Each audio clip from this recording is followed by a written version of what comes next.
はい、こんにちは。テニスライズの河合です。今回は、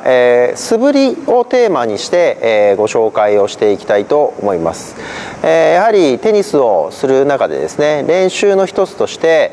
素振りというのが、あると思いますけれども、素振りの場合は、練習相手も必要ありませんし、場所ですね、要はコートを取らなくてもいいので、気軽に練習をすることができる練習になります。ただし、ただやみくもに、素振りをするというだけですと、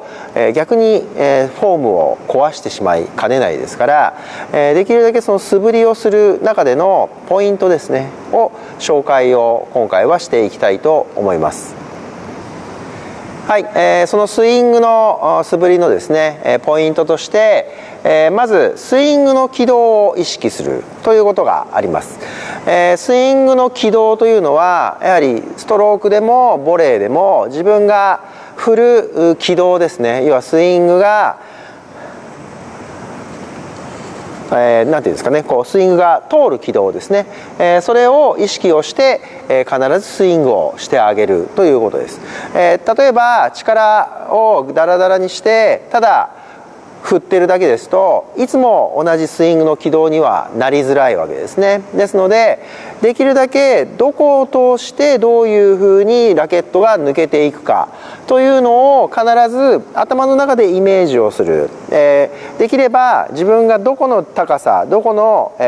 遠さで打つかというのを少し意識してそこを通していくようなイメージで、スイングの軌道がしっかりと振れるようにしてあげるというのがまず一つですね。もう一つはやはりそのスイングの軌道を意識する中で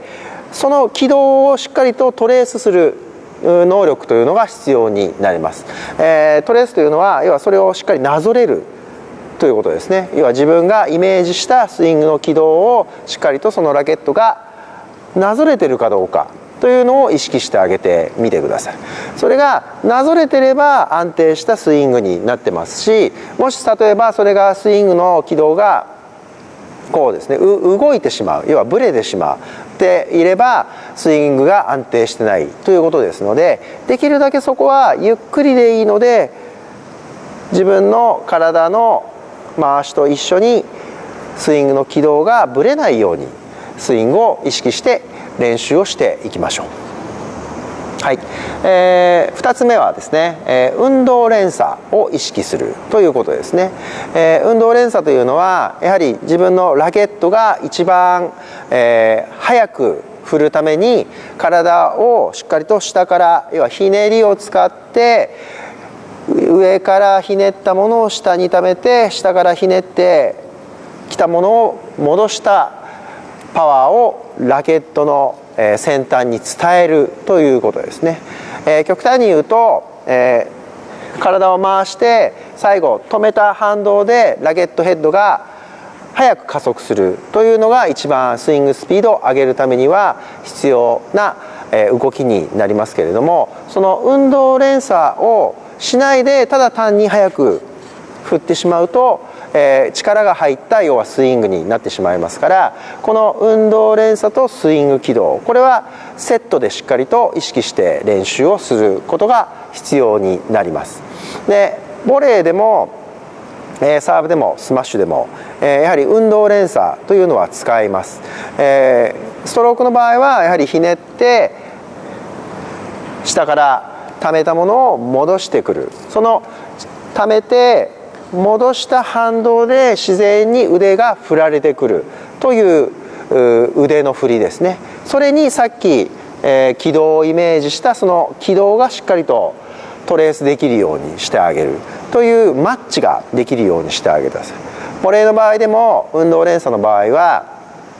ひねってためを作ったものを今度は前への蹴り出しですね、自分の体をしっかりと前へ持ってってあげる、下半身から前に持ってってあげるという運動の連鎖ですね。その連鎖がしっかりとできるようにしてあげる。でそれに対して自分が理想としているスイング軌道、そのスイング軌道がしっかりとそれに乗っかってきているかどうかというのを意識してあげてみてください。もう一つ、3つ目はですね、インパクト面の形を意識してあげるということですね。やはり一番スイングが大切だと言っても、インパクトの面が安定してなければ、やはり安定したショットにはならないですから、できるだけそのインパクトの面ですね、自分が当たる面がまずはどういうふうに向いていればどういう球が飛ぶのかというのを必ず把握してあげる。で、基本的にはストロークの場合は、スピンとかの場合であればフラット面になりますから、そのフラット面がスイング中にインパクトで一回止めてあげて確認をする、そこからまた振るというような、練習の方法もありますんで、必ずちょっと止めてチェックをして振り抜く、それが確実になってきたら振り抜いていって、そこがしっかりと同じ面で振り抜けているようにしてあげるというのが、インパクトの面を意識するということですね。ボレーの場合でもまずはインパクトを作ってみて、そのインパクトを作ったところから逆に戻してきて、もう一度同じところインパクトで作っておいて、そこからひねって同じところというような、自分のまずはインパクトをしっかりと作ることによって面の安定性というのができますから、そこからひねって戻してあげる。インパクトの形を作って、そこから逆算して戻してきてまた戻すというような、自分のですね、パターン、ひねり戻しのパターンと、そのインパクトに向けての体の動かし方ですね、それをうまくこの3つがマッチするように、練習の中では素振りをしていきましょう。必ずこの素振りが、実際どこでもできますし、もしこれが慣れてきたら、例えばですね、ラケットを重くしてみたり、カバーをつけて少し負荷をかけてスイングをするんでもいいと思います。そうすると、要は負荷がかかったことによってまたブレやすくなりますけれども、それがしっかりとゆっくり振って安定して同じようなスリができるかどうかというのを、少し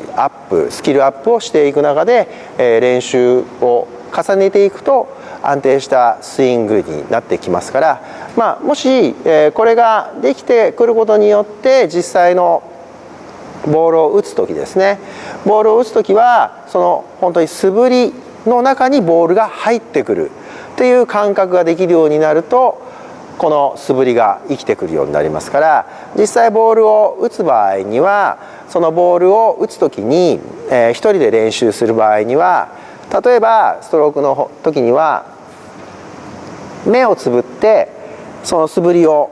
してあげるっていう練習方法もあります。そうすると、要は実際にボールを打つ時にその素振りをトレースすればいいわけですから、それでしっかりとボールが飛んでってくれればいいショットになりますし、ボールに対してどうしても当てにいってしまう方なんかは、そういった練習方法をすることによって、要は実際のしっかりとした素振りができていればボールがいい球になってくれますから、できるだけそのボールを当てにいくという感覚ではなく、素振りの中にボールを入れていくという感覚を作れるようにしてあげて、練習方法をしっかりとショットの方に、素振りからショットの方に、向かっていくように心がけていきましょう。はい、実際ちょっとボールを素振りをしていく中で、ボールを打つという練習をしていきたいと思います。実際その素振りをですね、してあげる、この素振りの中に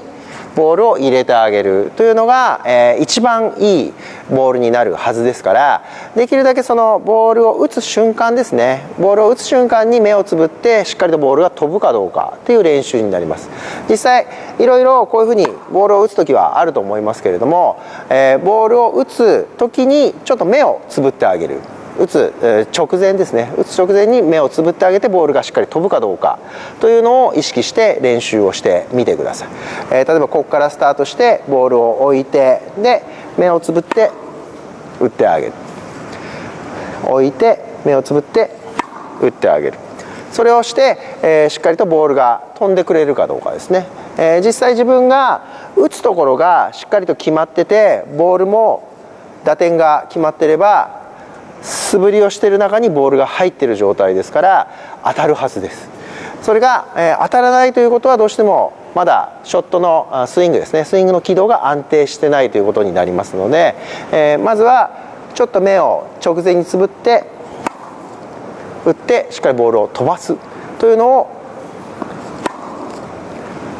やっていきましょう。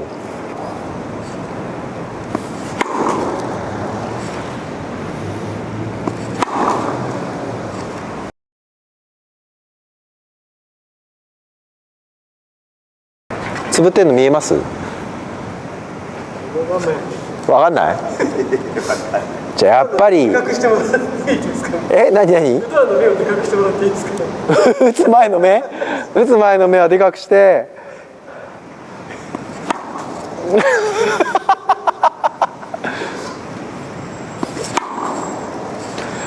なんか目隠しした方が早くない？